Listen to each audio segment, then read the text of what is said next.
بسم اللہ الرحمن الرحیم۔ السلام علیکم ورحمۃ اللہ تعالی وبرکاتہ۔ ناظرین، آپ دیکھ رہے ہیں لاریب ٹی وی کے پروگرام رمضان ٹرانسمیشن کے ساتھ میں ہوں آپ کا میزبان اسد اللہ میر الحسنی۔ آج کی نشست میں ہمارے خصوصی مہمان ہیں مفتی عبدالقادر خضداری صاحب، جو کہ جامعۃ الرشید کراچی کے نامور استاذ ہیں۔ تو انشاءاللہ تعالی آج ہم ایک بہت ہی اہم مسئلے پہ گفتگو کریں گے۔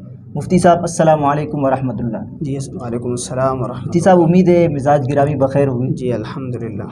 مفتی صاحب، اس بابرکت مہینے میں تراویح کی جو اہمیت اور فضیلت ہے یہ بہت زیادہ ہے، جیسے کہ ایک حدیث میں بھی وارد ہوئی ہے، من قام رمضان ایمانا واحتسابا غفر له ما تقدم من ذنبه، کہ اگر کوئی شخص رمضان شریف میں ایمان کے ساتھ اور ثواب کی امید کے ساتھ تراویح پڑھتا ہے تو اس کے جو پچھلے گناہ وہ سارے معاف کیے جاتے ہیں۔ اتنی بڑی فضیلت کے باوجود ہم ہر سال اور ہر رمضان شریف میں یہ دیکھتے چلے آ رہے ہیں کہ لوگ 10 روزہ اور 20 روزہ جو ختم قرآن ہے اس کے بعد تراویح اکثر ختم کرتے ہیں۔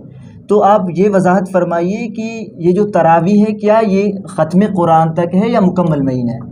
ذرا رہنمائی فرمائیے، اللہ تعالیٰ آپ کو جزائے خیر عطا فرمائے۔ جی بہت بہت شکریہ، آپ نے ایک اہم مسئلے کی نشاندہی کی ہے۔ واقعی یہ بہت بڑا المیہ ہے اور ہر سال یہ المیہ دیکھنے کو ملتا ہے کہ 5 روزہ یا 10 روزہ یا 15-20 روزہ وغیرہ نماز تراویح میں قرآن کریم ختم ہونے کے بعد پھر نماز تراویح کو بھی مکمل طور پر لوگ چھوڑ دیتے ہیں، اور یہی سمجھا جاتا ہے کہ چونکہ قرآن کریم ختم ہو گیا اس لیے نماز تراویح بھی ختم ہو گئی، اس کے بعد پھر نماز تراویح بھی پڑھنے کی ضرورت محسوس نہیں کی جاتی۔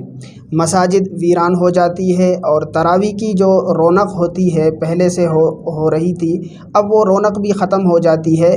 پھر صرف امام صاحب اور اس کے ساتھ کچھ بزرگ اور معمر حضرات ہی نماز پڑھتے ہوئے نظر آتے ہیں، باقی نوجوان طبقہ آوارہ گردی اور اسی طرح ایسے ہی گھومتے پھرتے ہیں۔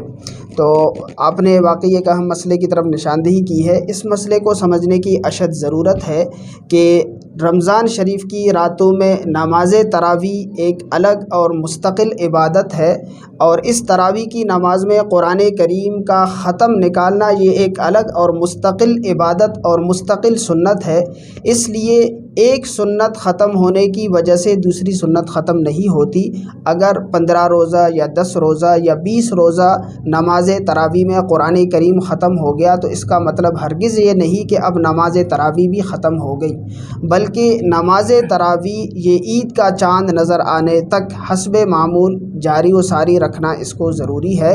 اگر کوئی شخص 10 روزہ یا 15 روزہ یا 20 روزہ وغیرہ میں ختم قرآن کے بعد نماز تراویح بھی چھوڑ دیتا ہے اور نماز تراویح بھی نہیں پڑھتا تو اسے یاد رکھنا چاہیے کہ وہ گناہگار ہونے کے ساتھ ساتھ ایک بہت بڑے ثواب سے بھی محروم ہو جاتا ہے۔